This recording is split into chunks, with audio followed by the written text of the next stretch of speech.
Hello, welcome summoners from wherever you're watching this from, and welcome to a very special edition of the Garena Premier League. And of course, this is the Christmas special. My name is Chris. I'm joined by Hungry Kid today, and we are going to bring you some GPL action tonight. Yeah, we have some exciting games for you. Two teams going to play off in the first game of the night. Best of two, IGL, Insidious Gaming versus Zotac 269. The former who is leading, the latter rather, who is leading the group right now. Yeah, that's right. And before we jump into the heart of the action itself, let's take a look at what have been the results so far. And I believe there's going to be something that's going to be coming up very, very shortly. And of course, this is after what happened last night as well. So if you take a look at what happened, Saigon Jokers is actually leading on the table right now with 2 wins, earning them 6 points. And Team Fat Rabbit feeling very closely behind with 4 points as well.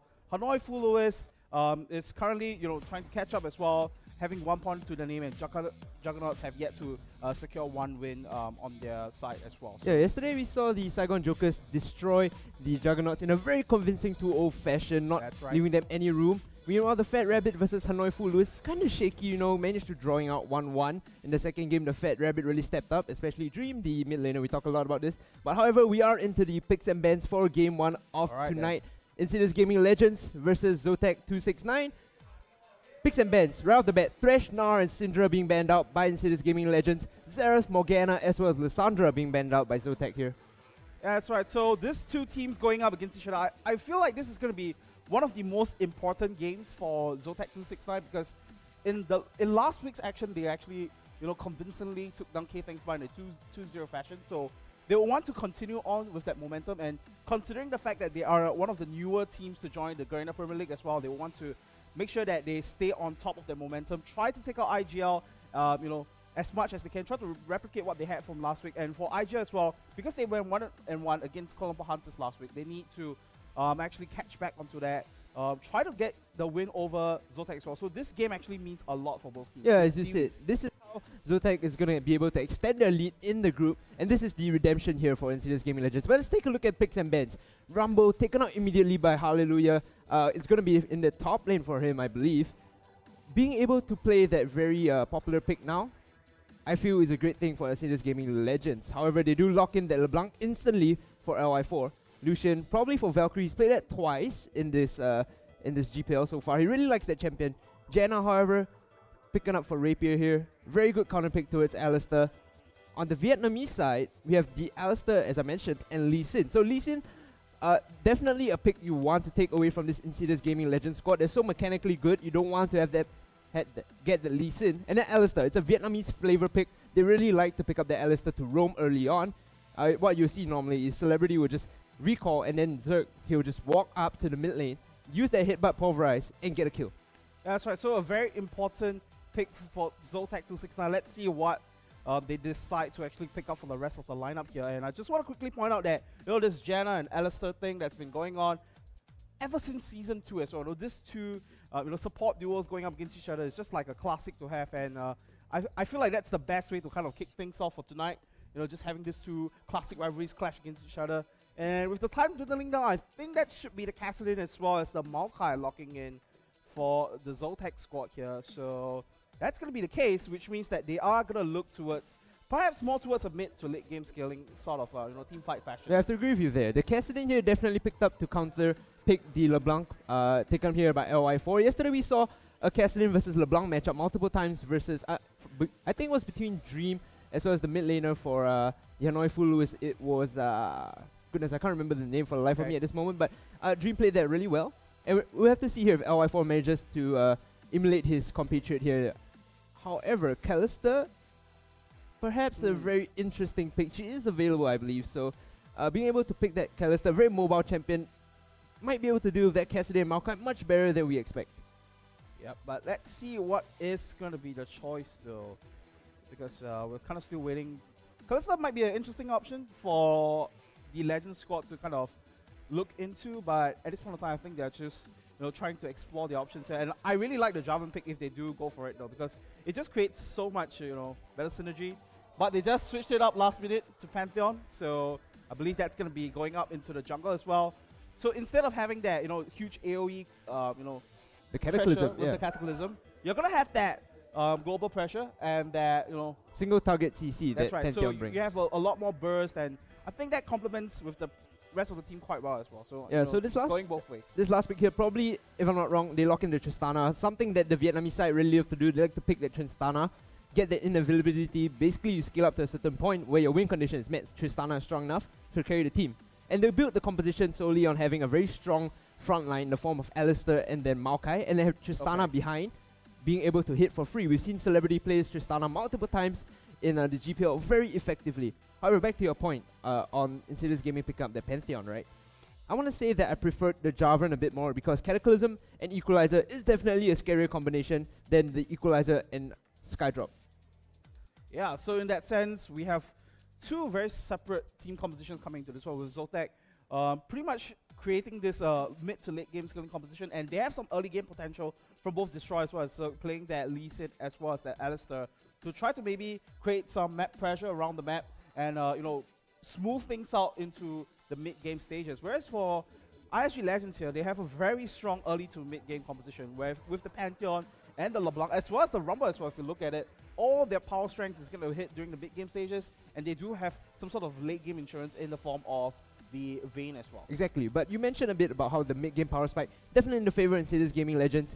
You have to remember though, Zotac has the tools to do with that. Kassadin with his reduced magic damage from his passive, as well as Maokai's passive, which reduces even further damage. The team is essentially, you know, built to sort of stop the AoE magic damage that's coming in and react to it, have that Tristana deal damage in return.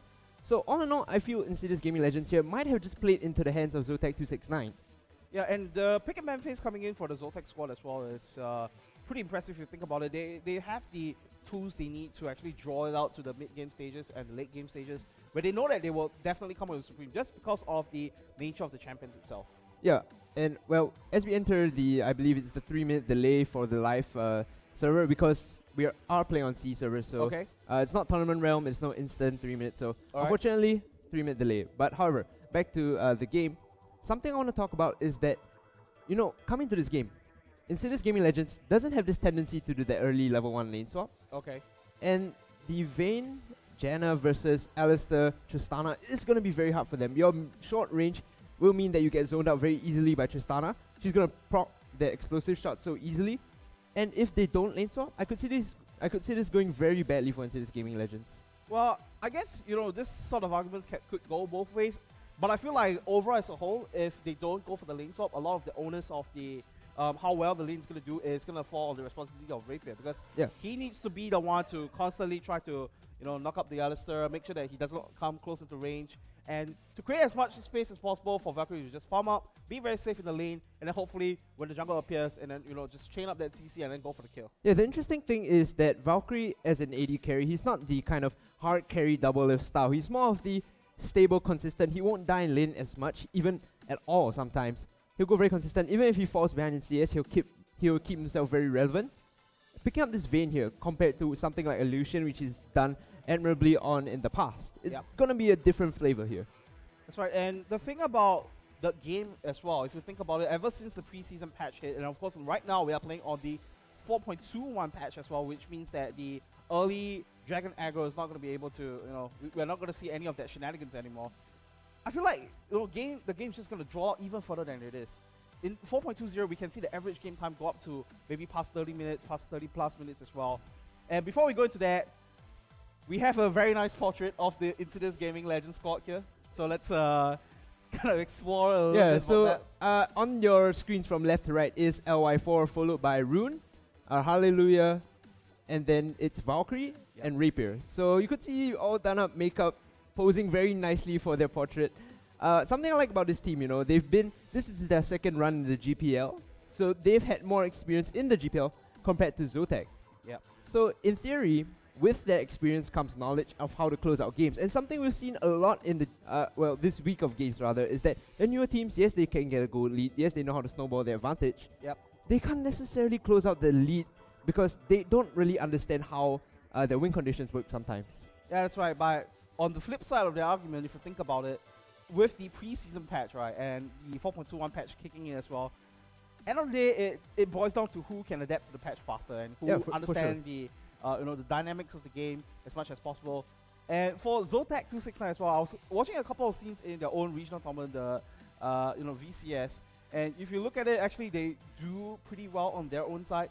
Maybe not as top tier as you would expect, maybe say Saigon Jokers or like Saigon Fantastic Five, but they're doing pretty well for themselves. So I think right now this is going to be one of the best opportunities for them to actually prove themselves as a team and show them why they are supposedly one of the bigger teams to drop into the Group D action as well. Yeah, you talk about proving themselves. This is definitely the platform here. Zotac, given the opportunity to close the all doubts that people have about them right now. So spawning on the blue side, you can see the Insidious Gaming Legends squad from Singapore. Hallelujah and Rumble in the top lane. Rune now switching to jungle. Previously in the mid lane playing Pantheon, LY4, mid LeBlanc, Valkyrie, as well as Rapier on Vayne and Janna. Right, that's right. So it's going to be the clash between these two teams. Welcome to Summoner's Rift, ladies and gentlemen, on this very special Christmas edition of the Garena Premier League. And looks like this is going to be a pretty defensive start for both sides here. And even though First Blood has been reverted back to its original value, none of the teams want to go in aggressive on this one. Yeah, this is to be expected. It's very characteristic of Insidious Gaming Legends to not actively invade and get deep vision as a group. Rather, they like to spread out and ward out to spot out any aggressive moves made by the enemy. So they're not the kind of team to go in with a plan for that one. Alright, and for Zotac 269 as well, taking a very similar approach. Both teams just scouting things out and making sure they fortify the defenses here. No sort of invades whatsoever. Hallelujah just kind of hopping around. And this Rumble versus Maokai matchup, I kind of really like this too, because when they go up against each other, you feel that Rumble will definitely stand an early lead here. But Maokai is just one of those champions that's so hard to kill, right? Especially with his passive. And because of the fact that once he hits level 6, that AoE damage reduction is just going to do so well against the Equalizer here. So I think that's something that I'm really looking forward to see in today's matchup. Yeah, definitely a point to note there, the Rumble and Maokai matchup, especially when the jungles join in, right? You don't necessarily have the kill pressure with Pantheon and Rumble going up against this very tanky Maokai, and if Lee Sin comes in, they could very well turn the fight. Right, and I think the other thing that I'm looking forward to seeing as well is what is going to be the upgrade for the junglers here. Are they going to go for the traditional spirit items, now the fact that the Ranger's Trailblazer does not have that reduced cooldown? Or are they going to stick to their guns here, go for that very early upgrade here? And actually at this point of time, we are looking at Zotac. They're going to take up the Grom as well, and they're going to share the experience here as compared to what Insidious Gaming Legends are doing here. So they're going straight towards the lane, which means that Zotac 269, they will hit the level 2 level spike a little bit quicker, and let's see how that's going to change the dynamic of the lane. Yeah, you talk about hitting the level 2 quicker. Alistair and Tristana, really scary level 2 all around. You get the hit but pulverize combination, however they do get chunked out in lane here, but if they were to hit the level 2 advantage, they could very easily all in Rapier here as they both hit level 2. Right, let's see what's going to be the case right here. But it looks like, with both Tristana and Alistair, yes, they do have a couple of knockups and, slows here and there, but end of the day, it is still going to be Janna. Like what we were talking about before the game itself, the onus is going to be on Rapier, how he's going to control the lane, how he's going to make sure that Alistair's not going to come close in range for that hitback pulverize to happen, and I think he's doing just fine as of that. Yeah, not getting all in here, I feel like it's it's their experience as well as their knowledge of the game. They know that their enemy is going to hit level 2 first, so they play safe and try to get the return level 2. Right, LI4 up in the mid lane, up against Beyond, and for Cassidy, he's doing quite well, and I think it's very important to recognize for the fact that Cassidy is just going to do so well in the mid-game stages. So as a LeBlanc player, what you need to do is to just pressure him as much as possible. But then again, that magic, that spell shoot that's going to come through with a Q is going to be so difficult to deal with. And yeah, I have to throw this back to yesterday where Dream played LeBlanc. Something he did was he got a very early offensive attack damage utility marks and quints, I believe, on his mastery. So what he did was essentially managed to chunk out the opponent Kassadin with auto attacks every time with distortion, and it ended up getting him in a very favorable matchup. However, in this case, it feels like Beyond is definitely getting the CS lead as well as the gold lead compared to LI4. Alright, let's see the jungle movements here. Might see Rune actually intervene up in the top lane here. Prom is slightly overextended off. That one does not have the knockup now. Let's see, where's the stun coming in? Yes, it does. And the overheat comes in from Hallelujah as well. A lot of damage down to Crom, but just does not have the finishing touches to that one. And let's see if Rune's going to dive in onto this one. Crom is still really low though. And with the minions coming into this one, I think this is going to be first blood. And yes, it is. It is going to go over to Rune as well. Destroy is slightly late to the party as well. So I don't think he's going to try to jump in on this one. But still a very dangerous game. for Legends to play. The Rune flashes out of that one, and Destroy's going to go in for this one, taking a lot of damage out of this. Destroy has to flash out as well, and now Teleport comes in from Chrom, and I think ISG Legends is going to disengage from that one. Very good play coming in through from the Legends squad here to juggle that aggro under the turret. Yeah, definitely a mistake using the teleport there. Now the teleports are desynced, and he teleported instead of to the tower, he teleported to a ward. And that's going to make the cooldown go up even more. It's on 5-minute cooldown now. In the next Dragon, if ISG Legends want to do it, they will have the opportunity. That's right. And what I really like about that last fight as well is that they gave the kill over to Rune, which means that he's going to hit his level spike and his gold spike a little bit faster, and that's what you want Pantheon to be. In a position where he hits level 6 first, and that's where the global pressure comes in with the Grand Skyfall as well. And if you look at both junglers here, they have adapted to the 4.21 changes very, very quickly. So instead of going for that Ranger Trailblazer, they have gone for that Poacher's Knife, which is going to give them a lot more potential in ganking. And up in the top lane, we are going to see Hallelujah getting jumped on once more. The Poacher's Knife going to slow him down, and I think he might just go down here. Hallelujah just flashing away from that Sonic Wave here, just dodging away from that Lee Sin execute potential. Yeah, very good discipline here by Hallelujah. Knows that if he dodges the Sonic Wave, he's still going to stay alive, so does use that flash, however, so that will signal a return gank by Destroy to this top lane onto Hallelujah. However, because his teleport is still up, he could pace, even walk back in time for the next creep wave, so not too much loss there. Yeah, and I really like the focus for both junglers here. In fact, for ISG Legends here, they know for a fact that LI4 should be able to do relatively well against Kassadin in the early stages. And, if not just bully him out of the lane, but so far the case here is that Beyond is having a CS lead over, LI4 as well. Not too sure what was the situation there, but that's how the game has been panned out. And they're not putting their focus down the bottom lane as well because they know for a fact that there's not going to be too much kill potential. So in that sense, I think both teams have the right, mindset coming into this game. Yeah, first buys here from both junglers. I want to point out, as you mentioned, Stalker's Blade going down onto Lee Sin early on. His counterpart has also picked up the Stalker, so indicating very aggressive jungle movements early on. That's going to signal to both teams that they should get preemptive vision if they want to get the ganks on and catch them out in the jungle, and maybe even skirmish early on. Alright, and Beyond now is very aggressive with pushing his lane as well, and he does have that very early catalyst, and even building that 20 CS lead up against RF4 here might need to see some jungle intervention in the mid lane for ISG Legends here. Yeah, but the issue right here is that Beyond has hit level 6. He has that Rift Walk, that easily available flash and escape, if you will. So it's going to be very hard to lock him down. Even if you land the double chains, it's really a question of whether they have enough damage in that short period of time to burst him down. Yeah, and it's not like the old LeBlanc as well, where you have that sigil of silence. And I think that's going to make a very big difference when it comes to this matchup altogether. And right now, it is going to be Chrom that might just get collapsed upon once again. He does pop that Vengeful Maelstrom, trying to escape out of this one. Does flash over to the Red Ramblebacks. And here comes the Equalizer onto Chrom here. Is he going to be able to escape? No, he doesn't. It's going to be Hallelujah. That picks up the kill. And Beyond now, taking too much damage. And like you mentioned, the roaming support now comes through for Cirque here. But he finds himself in a lot of trouble at this point of time. Destroys gonna try to come in to intervene for this one, and it's gonna be Redbeard joining the fight as well, and Hallelujah picks up yet another kill in the meantime. That is gonna be a 3-for-1 exchange in the favor of ISG Legends, and they look to take away the enemy red buff as well. That was so unfortunate. We talked about getting early vision. Look at the jungle entrance. No wards there by Zotac. It was a simple matter of Rune getting in together with Hallelujah and sitting there waiting for someone to walk past. Eventually, Destroy, Chrom, or Beyond was gonna walk up, and it was a simple matter of 2v1ing them. All in all, very big advantage taken here by Insidious Gaming Legends. About 1,300 gold lead. Gonna signal to them to get the early mid-game power spike going on. Yeah, that's right. It looks like ISG Legends have just opened up a gift of Christmas for themselves with this early goal lead. Alright then.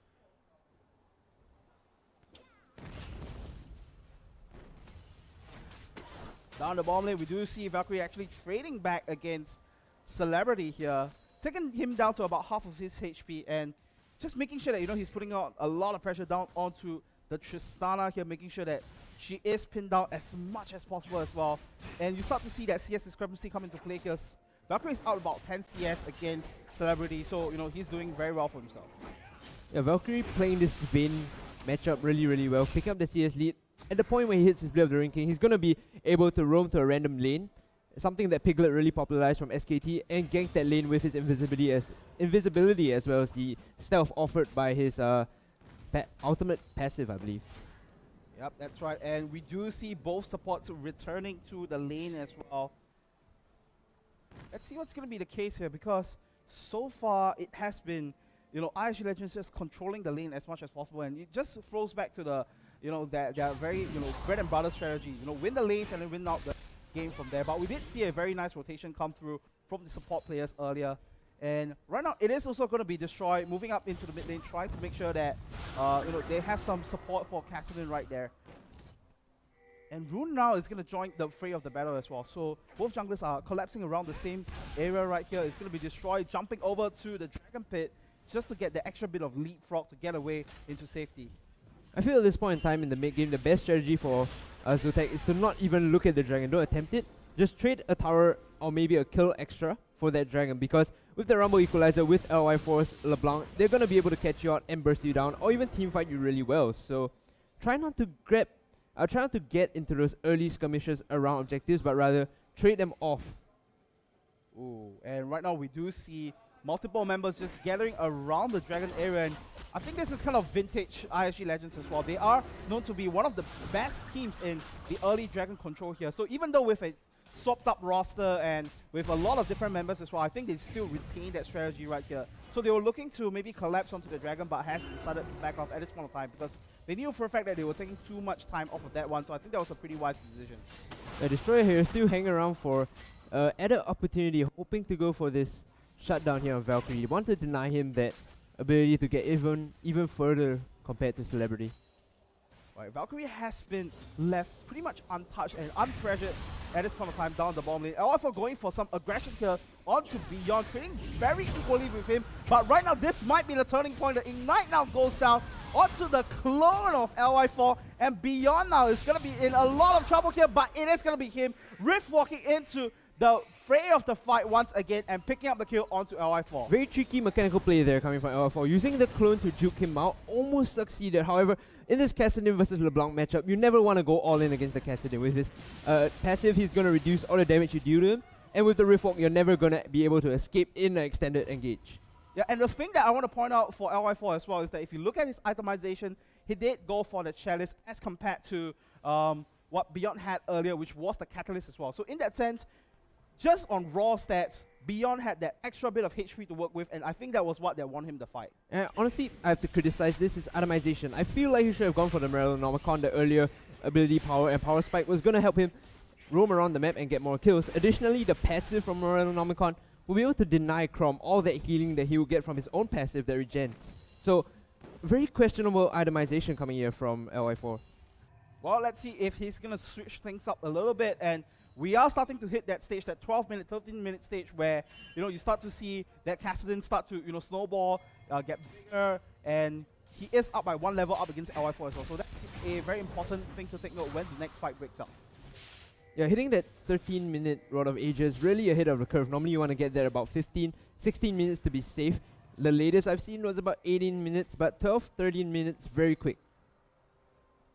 That's right, and a lot of map movements coming through as well. Up at the top lane, we do see Hallelujah picking up 2-0 and 2 in terms of his KDA as well, so doing very, very well as compared to his counterpart. And once again, ISG Legends, recognizing opponent's red buff timing, decided to take that one out, but Zotac is already on something else. They are going to try to 3-man take down this dragon. They're trying to, you know, we don't have the dragon juggle anymore, but they're trying to reduce the amount of damage that they take overall. And it's going to be ISG Legends looking to collapse down onto Zotac here. They might be in a fair bit of trouble. A very good equalizer is going to separate Cirque from the rest of the team. He goes back in with the pulverize, and here comes Chrom from the background. He's going to try to come in, soak as much damage out, but the Great Skyfall lands on 4 members on the side of Zotac, and this might be ISG Legends' fight to take. Valkyrie is still alive in the fight here. Celebrity survives with a slither of HP here. And right now, it is going to be ISG Legends trading a 1-for-0 exchange here and effectively stopping that dragon attack from Zotac as well. That was really unfortunate. I don't know why they chose to pick that dragon fight. Hallelujah had completed his haunting, guys. That meant that his equalizer did amounts of damage that you couldn't comprehend. going across all 5 members, cutting off the escape route. Perfect play there from IGL. They get the dragon as a reward, extending the goal lead to about 1,000 gold. I think this all draws back to the experience that you were talking about at the start of the game. While Zotac knew for a fact that there was a very good opportunity for them to try to take out Dragon, but IG Legends, they are one of the teams best known for early Dragon control. They knew for a fact that, you know, Zotac is missing from the map. I think they're going to be at the Dragon, and they went straight for it. They collapsed down to them, took out 1 kill, stopped the Dragon as well. Very important play there from IG Legends. So issue I have here also with Chrom's itemization is that he went for the early Righteous Glory. Normally you do that itemization if you want to force fights with that Maokai, but in this case where you don't have the Rod of Ages, and Destroy went for that Warrior enchantment, you have no real front line. That was a real problem in the fight previously, where no one could stand in front and just soak damage for the rest of the team. Eventually, if he doesn't get tanky enough, it's going to be a simple matter for IGL to just cut through their file. Right, and you're talking about items as well. Valkyrie has finished up his Blade of the Winking, so he's going to do a lot of damage. Just look at that very simple trade. Took Celebrity down to about half of his HP. He does not even have the Infinity Edge or the Static Shift as well, so he's going to find himself in a very, very difficult position at this point of time. Zerg is going to be there to try to babysit him, try to make sure that, you know, he's going to stay ahead in the game, but I think as of right now, Valkyrie definitely has that dominating stance down the bottom lane. And to add onto your point about how much damage he's doing, the 3 proc Silverbolt together with Eye of the Storm is going to chunk down anyone who decides to trade in short periods of time with Valkyrie. What they should do in this case for Zotac is have Celebrity just farm up safe, trying to get ahead in CS. He has picked up the Everest Blade, so he's going to be stacking extra 2 gold per minion kill. And at this point in time, you just farm safe, don't try to trade damage. Right, Hallelujah once again moving down into the mid lane, so recognizing for the fact that he is much more, you know, superior and much more ahead as compared to his counterpart. Chrom right now decides to, you know, have a little say in the map presence as well, and it's going to be that 3-man stack up into the mid lane. Beyond now has to be very careful of his positioning here. We did see once again Zotac trying to go for the Dragon once more, but it is going to be destroyed now.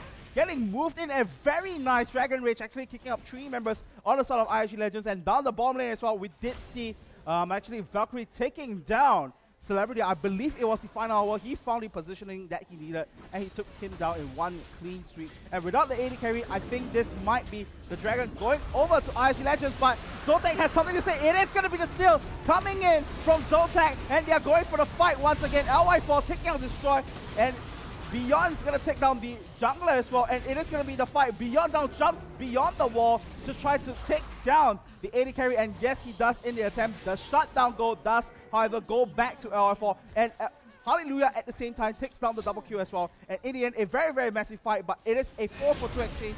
The important thing is that you know, Zotac did take down the Dragon as well. Yeah, it was effectively a delayed ace there. Celebrity went down way too early in the lane. He was playing up way too far without any help and supervision from Zerg. So it was a simple matter for Valkyrie to rush him and kill him off 1v1.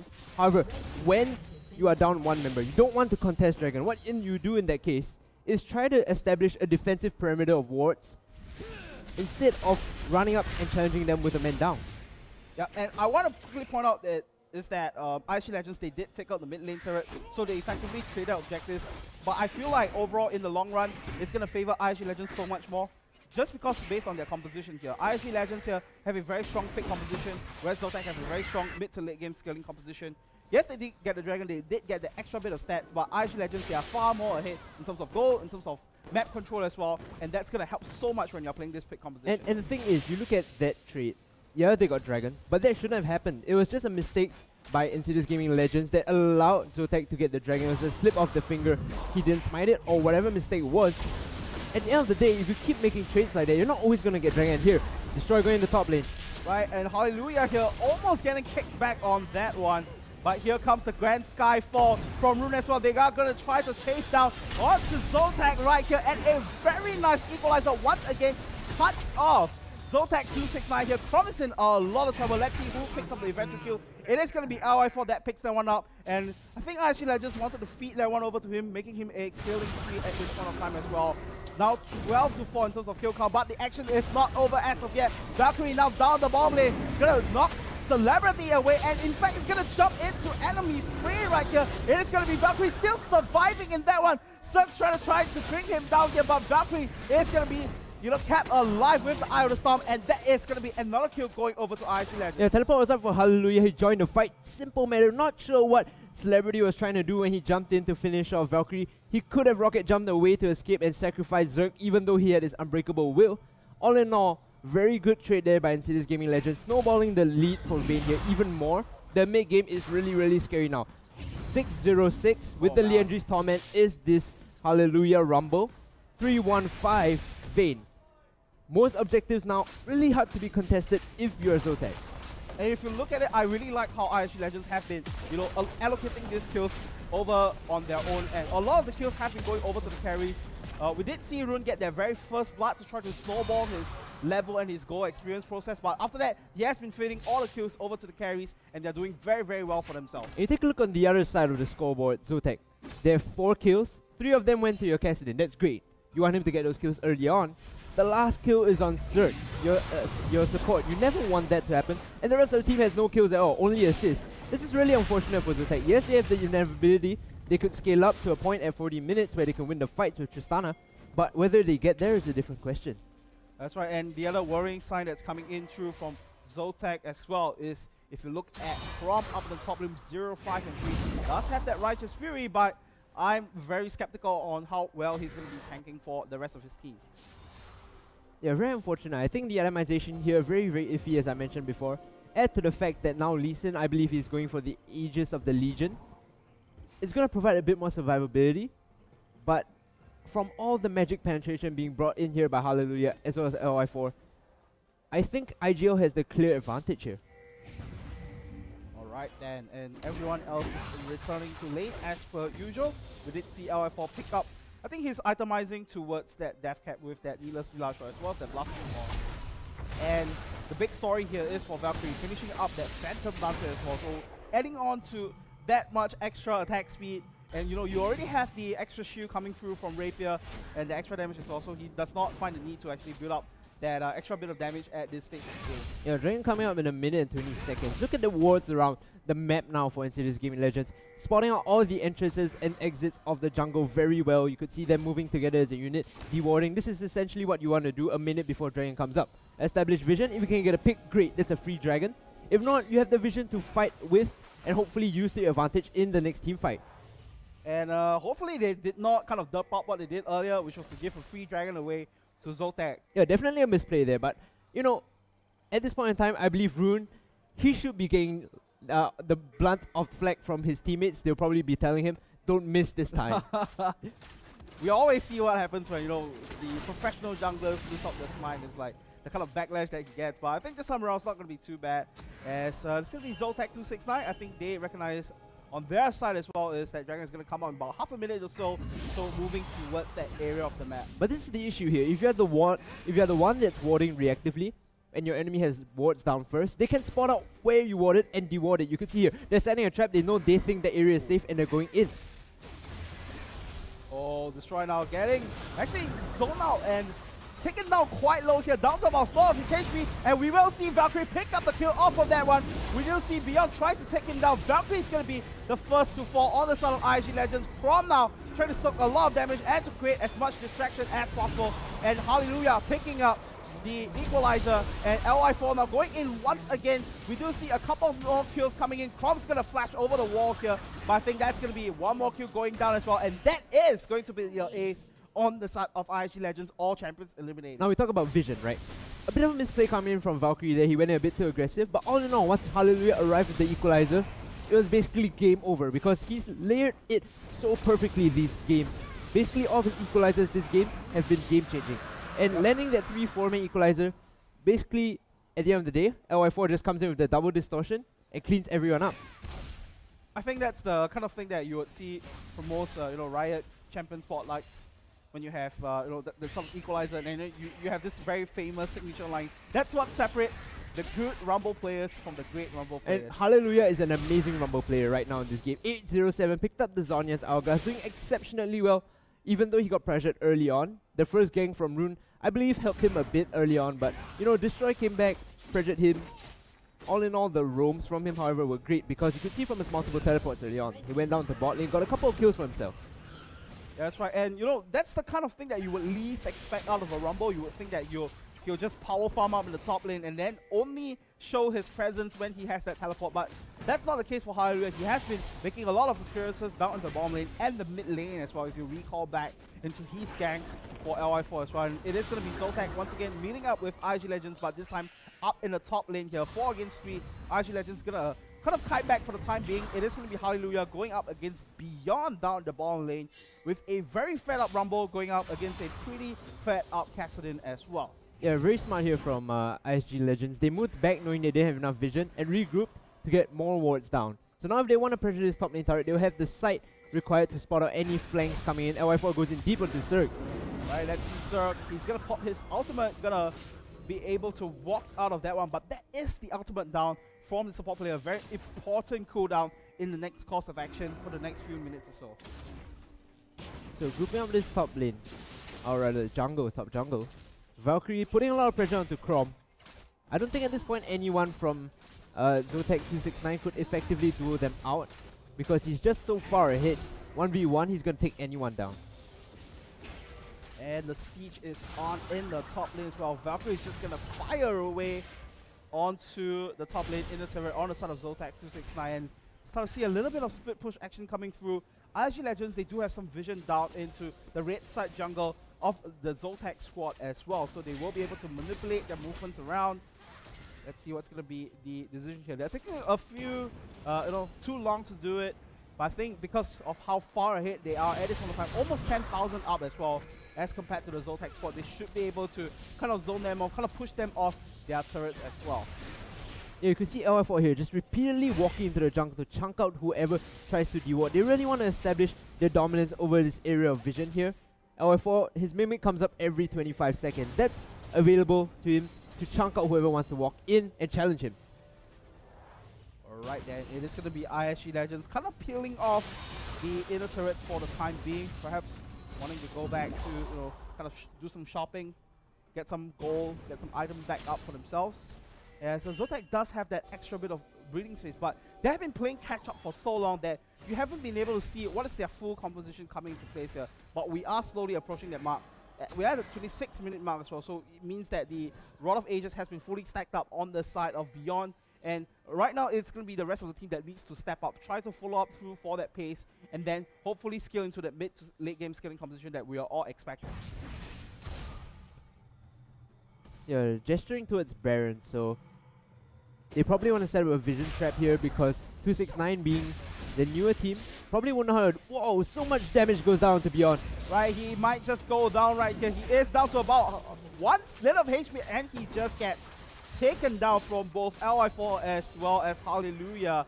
And this is going to be a huge opportunity for ISG Legends to try to push out the mid lane turret here. The most farmed up and fat member on the side of Zotac has gone down on their end. And I think they have to concede this mid lane inner turret. And indeed, it will go over to ISG Legends. Yeah, Rune just taunting the opponent a bit here. But I believe this could be an inhibitor as well because Valkyrie is so far ahead. Destroy is looking for a flank, trying to get the Dragon's Rage to engage. Right, here we go. The power rise now goes down onto Hallelujah, but no follow-up whatsoever from the rest of the Zotac squad as well. So ISG Legends just have all the free reign that they need to kind of work around with and take out the objectives. And we are going to see ISG Legends rotate now down to the bottom lane here. LF4 actually sneaking around. There's not much vision whatsoever to kind of spot him out. We might see a flank from LI4 here. And here comes the equalizer. Actually gonna zone Chrom from the rest of the team here. Here comes the rest of the squad here. And the kickback now happens and Destroy is gonna come in, trying to zone out the rest of the squad, but Valkyrie has already taken him down. So it is gonna be a 5v4 at this time being. Rune actually down to about 4 of his HP. I don't think it's gonna happen. It's gonna matter all too much as ISG Legends is gonna look to take down the bottom inhibitor turret, and yes, they do end the inhibitor as well. Yeah, you have to bear in mind that Zotac squad has very little wave clear apart from Celebrity's auto attack. So when you send your AD carry to clear a lane, if the tower goes down, you have no backup there.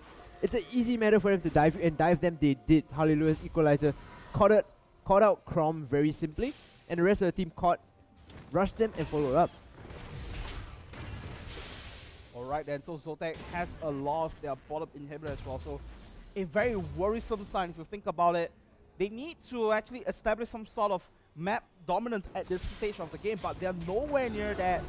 0 turrets being taken down on the side of IG Legends as well, so they have pretty much most of the map to work in their advantage. Yeah, I think at this point of time, the window of hyperscaling in terms of Tristana has closed for Zotac. Valkyrie has hit that point where they can just rush them down like so simply, knowing that they have the power and the gold advantage. That's why we did see Zotac trying to go in aggressive on that one, but IG Legends just has too much level and goal advantage for them to work with, and they are looking to take out the Dragon once again. I think this should be uncontested. Valkyrie is there as well, so that's going to be Dragon number 2 for IG Legends. You can see he picked up the Bloodthirster, knows the enemy has no armor, gonna pick up more damage from himself and the shield to survive. Playing very aggressive and forward here is this Insidious gaming squad.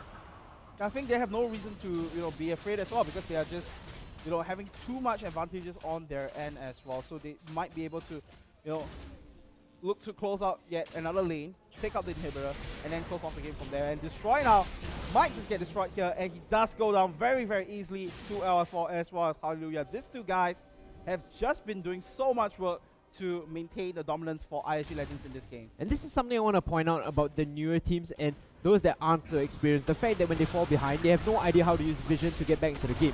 Multiple occasions you'd see people from Zotac just walk up one by one to get a ward and get caught out. In this situation, you want to walk 2 by 2 or even 3 to get a deep ward and not die, because vision in this point of time, very, very important. Yeah, and vision is always important, but more so at this stage where you need to know where your opponent teams are, because when you go down at this stage, the death timers are going to be so significant that you might just lose an objective. And speaking about objectives, we did see ISG Legends take out the Baron as well. Equalizer now gets popped by Hallelujah as well, just to scare them off the blue buff area. And LF4 is going to go in onto that one. Does get the kill down onto Zerg as well. A very nice burst of damage coming in through from the mid lane of ISG Legends. Yeah, talking about LI4, if you notice in the roster right now, Hallelujah, Rune, and LI4, they actually swap positions. It used to be Rune in the mid lane, LI4 in the top lane, and Hallelujah in the jungle. But swapping that now to what they currently are has really paid off dividends for them. Yeah, they're doing exceptionally well for themselves, both Hallelujah as well as LI4. I think these two guys go way back. They know how to, get that synergy, get that chemistry going as well. We do see that replicating in this game as well. Just roaming around the map, getting all the aggro as well as the kills that they need. 8 kills for both these players as well. So last outer turret here, tier 3 or tier 2 rather, we're gonna go down. Simple matter, Valkyrie and Rapier will auto it down to death. If you can see off the side of the screen, LF4 is just sitting in the brush, hoping to catch someone out. I guess he does spot out that ward with that ping, so still gonna be sitting there. A lot of warp clearance. Beyond trying to pick out that last side ward here. Destroy getting champed down to a quarter of his HP here. Has to be very, very careful here. The Baron buff is gonna empower that Cannon Siege minion. It's just gonna fire away as much as possible, trying to take down the turret. Actually, they're just very patient with their gameplay right here, as they can take all the time that they need because they have the Baron buff. The wave's gonna be pushing their favor, and Zotac does have to answer to that bottom super minion as well. Very cheeky here by LI4, using the distortion to bait out the pulverize. Now with that down though, it does present the opportunity and the window for them to siege. That's right, and the turret is down to about quarter of his HP here. A couple of more shots should do it, and it does go down. Will ISG Legends try to go in for this one? Hallelujah is leading the front lines here, as we do see Kong trying to zone out here, and the equalizer gets popped, and then Zonya's coming through from Hallelujah without any time at all, and Rune's gonna jump in onto that one, get a couple of executions down. That is the double kill already on the side of ISG Legends here. Beyond trying to snipe down LI4 on the back end, does go into that Zonya as well, but Hallelujah's gonna flash in, try to kick him down as well, and I think that's a very dead Kassadin. That is gonna be the ace. ISG Legends does have all the things that they need to close out this game, and I think they are going to take game number 1 of this series. Yeah, taking game 1 here in a very dominating fashion, using that scaling that they have with Valkyrie and LI4, all doing very great jobs here, taking out the Nexus. It's going to be a simple game 1 for them. Going to game 2, they could be looking to take out the 3 points in this series. And that's right, we're talking about ISG Legends as well as Zotac. Both these teams have so much to prove. ISG Legends with an extremely dominant victory in game number 1, and that is going to leave a mark for Zotac as they approach game number 2 as well. And I just want to quickly point out for the fact that Zotac, they had very good, on paper, theory-wise, how they are going to approach the game. But the problem with them is that they have just bled out too much goal, too much objectives, and too much advantages at the start of the game.